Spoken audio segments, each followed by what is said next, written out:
கோடை வறட்சியின் காரணமாக உணவு மற்றும் தண்ணீர் தேடி வனத்தை விட்டு வெளியேறிய தாய் யானை ஒன்று திடீரென மயங்கி விழுந்து உடல்நலக்குறைவு ஏற்பட்டது.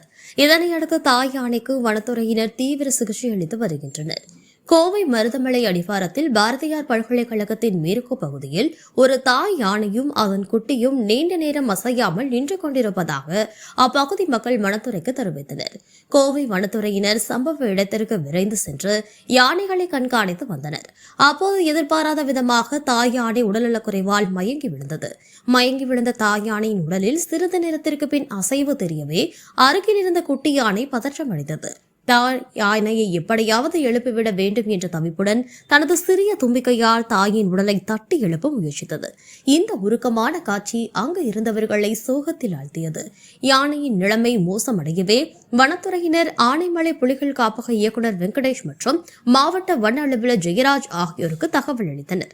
அவர்களின் அறிவுறுத்தலின்படி கால்நடை மருத்துவ குழுவினரும் கோவை வனக்குழுவினரும் இணைந்து தாய் யானையை தீவிரமாக கண்காணித்து வந்தனர்.